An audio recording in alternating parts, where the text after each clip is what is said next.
So I went on, I took an old phone of mine, installed the app, got my Easy BBQ with 6 probes available. I'm really liking these holders, the way they wind up, hold on. We have the silicone base, we have the higher temperature metal base. You see some people said it thought it was a little big. I don't. I do a lot of big meats, briskets, shoulders, whole hogs. Let's see here once. Let's go ahead and tell it to connect. We're going to hit start. It's searching.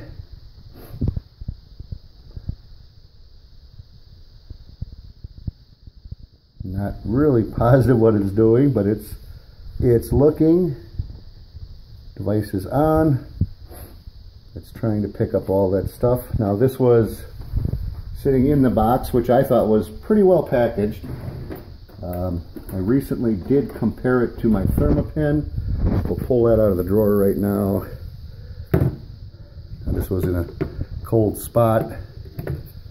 The Easy BBQ was, so I had historically, like I said, I had checked it against other meats, and it was right there with a Thermapen. Again, these have been sitting out. And you can see how fast, me putting it in my hand, it went to 68 there for a second. It's looking at different ones.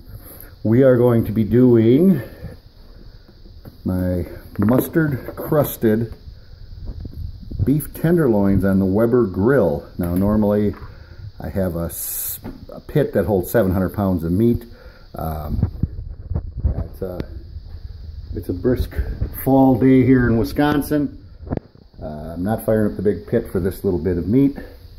We're going to get it all going. I have a chimney of lump charcoal going in the Weber at the moment.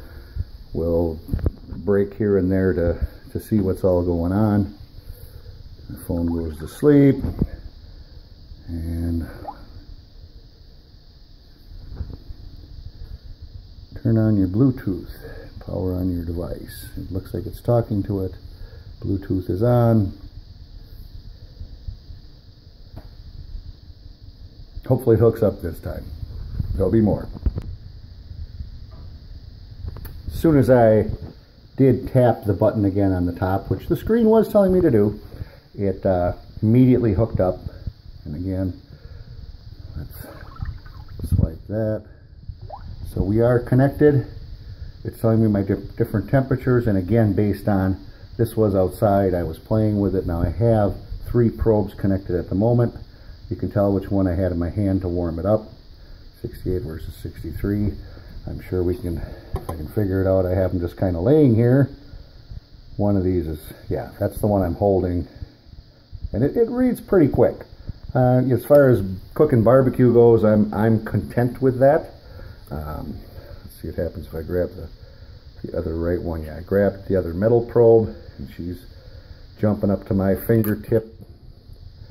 One thing I will say, I do know when this alarm goes off, the way it's set from the factory, at least on my regular phone, which I'm recording on, it's loud. You know what's going on. So I got to get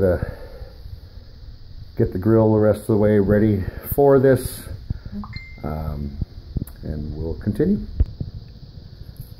All right, so what we have here is our tenderloin. Plan is,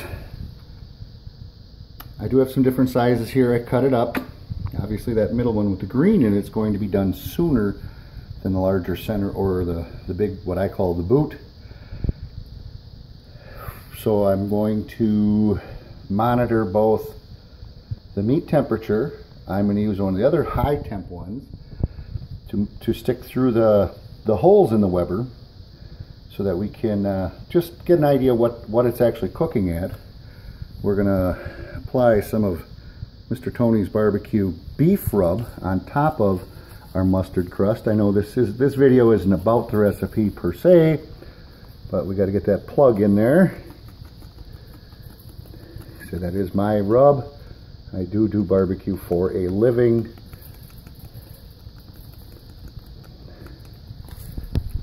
Just not when it's this cold out. I do plan on running another one just to show you guys what temperature it's outside. So the multi, what we can all do with this monitoring up to 6 different points is pretty big, pretty huge in my book. Here's the box that it comes in, and the packaging itself when it arrives, it's pretty good. The main unit sits here. You got all your probes, some instructions or something like that underneath. We're heading outside. Got to bundle up a little bit. So here we are outside. Got them setting indirect heat on the Weber. You saw me season the one side. We got to make sure everything. Now these have been marinating overnight in the mustard.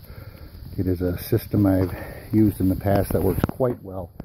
Keep in mind, these are not designed for direct heat.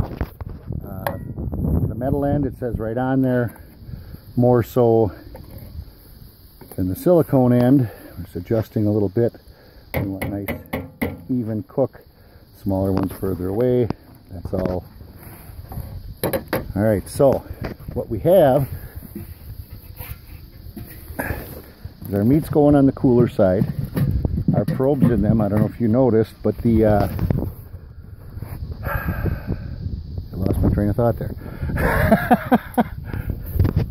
We have, oh, the smaller meat was already warmer just sitting on the counter. What I'm going to do here is I'm going to monitor my actual smoker grill temperature here, and this one we're just leaving out in the open. This is number 3, that's number 4, so I can monitor the outside temperature just for you guys to see. Let's see what we have. Number 4 says 268, 282. That is our actual smoker temperature. The number, I gotta get rid of that. Number 2 would be our smaller one. Number 1 would be our larger chunk of the tenderloin. And 1, 2, where's number 3? Oh, one thing with these you will see, oh, we don't have 3, we have 1, 2, 4, 5. So you will see that they do snap in quite nicely. We're not anticipating any major snow or weather or anything, so I'm not going to worry about it being outside. It does seem sealed well enough to handle anything life might throw at it. Now the exhaust in our smoker Weber grill is well in the 500 degree range. I do expect these to cook rather quickly. It is what I want. I'm doing just a smoke, and then I'm going to sear at the end. More to follow.